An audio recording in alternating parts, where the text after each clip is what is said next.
என் அன்பு குழந்தையே, உனக்கான நல்ல விஷயங்களை செய்து கொடுப்பதற்காகவே உன் தாயானவள் இன்று உன்னை தேடி வந்திருக்கின்றேன். என் தங்க குழந்தையே, நீ கண்ணீர் விட்டதற்கான பதிலை தரத்தான் உன் அம்மா இன்று இங்கே வந்திருக்கின்றேன். என் அன்பு குழந்தையே, உன்னுடைய கண்ணீரானது இந்த அம்மாவிற்கு மிகவும் விலைமதிப்பில்லாதது என்பதனை நான் ஏற்கனவே உன்னிடத்தில் சொல்லியிருக்கின்றேன் அல்லவா? என் குழந்தையே, உன்னை என்ன சொன்னாலும் நீ அதற்காகவெல்லாம் உன்னுடைய கண்ணீரை மட்டும் சிந்திவிடாதே. நீ தைரியமாக எதிர்த்து பேச வேண்டும். அதை விட்டுவிட்டு அங்கே நீ கண்ணீரை சிந்திவிட்டால் உன் மனதளவில் பலவீனமாக மாறிவிடுகின்றாய் என்பதை மட்டும் எப்பொழுது நீ புரிந்து கொள்ளப் போகின்றாய்? உன்னை பலவீனமாக்க வேண்டும் என்றுதான் அவர்கள் உன்னை ஒவ்வொரு செயலிலும் குற்றம் குறைகளை கண்டுபிடித்து உன்னை தேடி தேடி அங்கே கஷ்டப்படுத்தி கொண்டிருக்கின்றார்கள். உன்னிடத்தில் இருக்கின்ற குறைகளை எல்லாம் இந்த அம்மா நிறைகளாக மாற்றுவதற்காகவே வந்திருக்கின்றேன். என் அன்பு குழந்தையே, உன்னிடத்தில் நீ எதை குறையாக எண்ணுகின்றாயோ அதுவெல்லாம் உண்மையில் குறையல்ல என்பதனை நீ உணர்ந்து கொள்ள வேண்டும். காலத்தின் கட்டாயம், இயற்கை செய்கின்ற வேலையினால் மட்டுமே உனக்கு இத்தகைய நிலைகள் ஏற்பட்டிருக்கின்றதே தவிர அதில் உன்னுடைய தவறு எதுவுமே இல்லை. அதனால் நீ மற்றவர்கள் பேசுவதையெல்லாம் காதில் போட்டுக்கொண்டு உன்னை நிச்சயமாக நீயாகவே குழப்பிக்கொள்ளக் கூடாது. நீ மட்டுமல்லாமல் உன்னோடு இருப்பவர்களையும் உனக்கு துணையாக இருப்பவர்களையும் சேர்த்து நீ கஷ்டப்படுத்தி விடுகின்றாய் என்பதையும் மறந்து விடாதே. என் அன்பு குழந்தையே, இந்த அம்மா உனக்கு நல்லது செய்ய வேண்டும் என்றுதான் எப்பொழுதும் விரும்புகின்றேன். உன்னுடைய விருப்பத்தை எல்லாம் நிறைவேற்றி தர வேண்டும் என்றுதான் நான் இங்கே காத்து கொண்டு இருக்கின்றேன். ஆனால் இந்த குழந்தை என்னிடத்தில் வந்து முறையிடும் பொழுது அவர்கள் என்னை இப்படி சொல்லிவிட்டார்கள், இவர்கள் என்னை அப்படி சொல்லி திட்டிவிட்டார்கள். அம்மா, எனக்கு ஏன் இப்படி ஒரு குறையை வைத்தீர்கள்? எனக்கு எதனால் இதையெல்லாம் சமாளிக்கும் அளவிற்கு தைரியம் வரவில்லை? நீங்கள் தான் இதனை எல்லாம் சரி செய்து தர வேண்டும் என்றுதான் நீ கேட்கின்றாயே தவிர உனக்காக நீ எப்பொழுதுமே என்னிடத்தில் வந்து எதையுமே கேட்பதாக எனக்கு தோன்றவில்லை. அதனால்தான் எப்பொழுதும் உன்னிடத்தில் உன்னை நீ உணர வேண்டும் என்று தெளிவாக சொல்லிக் கொண்டிருக்கின்றேன். என் அன்பு குழந்தையே, எப்பொழுது உன்னை முழுமையாக நீ உணர்கின்றாயோ அப்பொழுதுதான் உனக்கான மாற்றம் அங்கே வரும். அந்த சூழ்நிலைக்காகத்தான் இந்த அம்மா இத்தனை நாளும் காத்து கொண்டிருந்தேன் என்பதனை நீ மறந்துவிடக் கூடாது. என் செல்லமே, இப்பொழுது உன்னை பற்றி நீயாகவே உணர்ந்து விட்டாய் அல்லவா? இனி எல்லாம் உன் வாழ்க்கையில் மாறத்தான் போகின்றது. என் குழந்தையே, என்னுடைய குழந்தை, உனக்காக யாருமே இல்லை. எல்லோரும் என்னை ஏதேதோ சொல்லி கொண்டிருக்கின்றார்கள். எனக்கு ஒரு குழந்தை வரம் தாருங்கள் அம்மா என்று நீதானே என்னிடத்தில் வந்து முறையிட்டாய். என் தங்கமே, உனக்கு பிள்ளை செல்வம் என்பது வாழ்க்கையில் மிக முக்கியமான செல்வம்.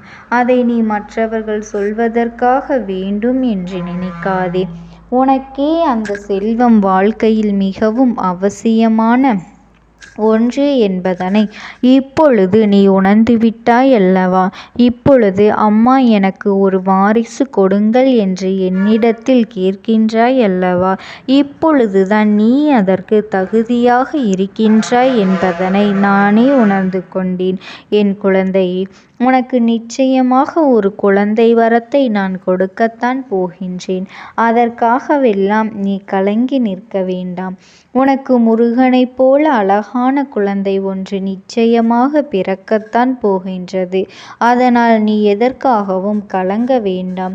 இனி ஒரு பொழுதும் யார் பேச்சுக்கும் அங்கே நீ மனம் வருத்தம் அடைந்து கொள்ள வேண்டாம். உன்னை பேசுபவர்கள் எப்பொழுதும் எதையாவது பேசிக்கொண்டுதான் இருப்பார்கள்.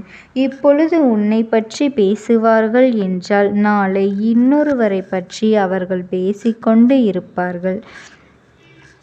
உனக்கான காரியங்கள் எல்லாம் அங்கே நடந்துவிட்டால் உன்னை பற்றி பெருமையாக உன்னிடத்திலே வந்து பேசுவார்கள்.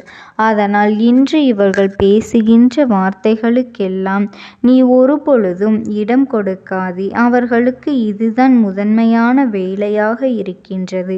யாரை பற்றி பேசலாம், என்ன பேசலாம், பேசுவதற்கு யாராவது கிடைக்க மாட்டார்களா என்று எப்பொழுதும் யாரையாவது புறம் பேசிக்கொண்டே இருப்பார்கள்.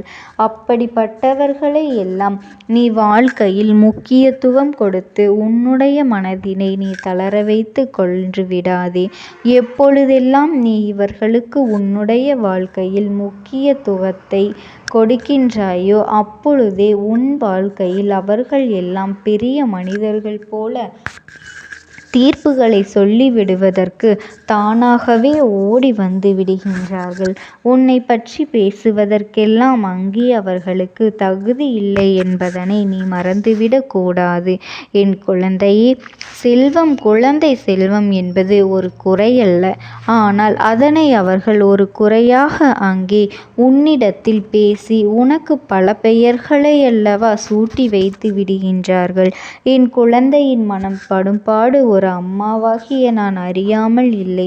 உன்னுடைய அந்த கஷ்டம் என் மனதினையும் சேர்த்து அல்லவா பதைபதைக்க வைத்து கொண்டிருக்கின்றது. உன்னை துன்புறுத்தியவர்களுக்கு நிச்சயமாக நான் தண்டனை கொடுக்கத்தான் போகின்றேன். அது எப்படிப்பட்ட தண்டனை தெரியுமா? உன்னை எப்படி அவர்கள் பட்ட பெயர்கள் வைத்து பேசினார்களோ, உன்னை காயப்படுத்தினார்களோ, அதுபோன்று ஒரு சூழ்நிலை நிச்சயமாக அவர்கள் இல்லத்தில் இருக்கின்ற ஒருவருக்கு நடக்கத்தான் போகின்றது. நீண்ட காலத்திற்கு பிறகு அவர்களுக்கு அவர்களினுடைய வாழ்க்கையில் நல்லது நடக்கும். அப்பொழுதுதான் நாம் மற்றவர்களை பார்த்து குறை சொல்லக்கூடாது. அதனால் எத்தனை வலிகளும் எத்தனை வேதனைகளும் இருக்கின்றது என்பதனை எல்லாம் அவர்கள் புரிந்து கொள்வார்கள். என் பிள்ளையை, பச்சொந்திகளைப் போல மாறக்கூடிய இந்த மனிதர்கள் இவர்கள் பேசும் வார்த்தைகளுக்கெல்லாம் ஒருபோதும் உன்னுடைய மனதினை நீ காயப்படுத்தி கொள்ள வேண்டாம். இந்த தாயானவளினுடைய பிள்ளை அல்லவா நீ. வேறு யாருடைய பேச்சிற்கும் மயங்க வேண்டிய அவசியம் எதுவுமே இல்லை. என் குழந்தையே, உனக்கு நான் ஒரு வரத்தை தருவதோடு மட்டுமல்லாமல் என்னுடைய குழந்தையின் பிள்ளை செல்வத்திற்கு நல்ல எதிர்காலம் அமையும்படி நான் ஆசீர்வாதம் செய்கின்றேன். உன்னுடைய இல்லத்தில் இனிமேல் உனக்கு எந்த கஷ்டங்களும் வராது. அதற்கு நானே பொறுப்பாக இருக்கின்றேன். என் தங்க குழந்தையே, நீ எதை நினைத்தும் கவலைப்படாதே. இந்த தாயானவளினுடைய அன்பும் ஆசீர்வாதங்களும் உனக்கு என்றென்றைக்குமே முழுமையாக கிடைத்து கொண்டே இருக்கும். ஓம் சக்தி. ஓம் ஆதிபராசக்தி.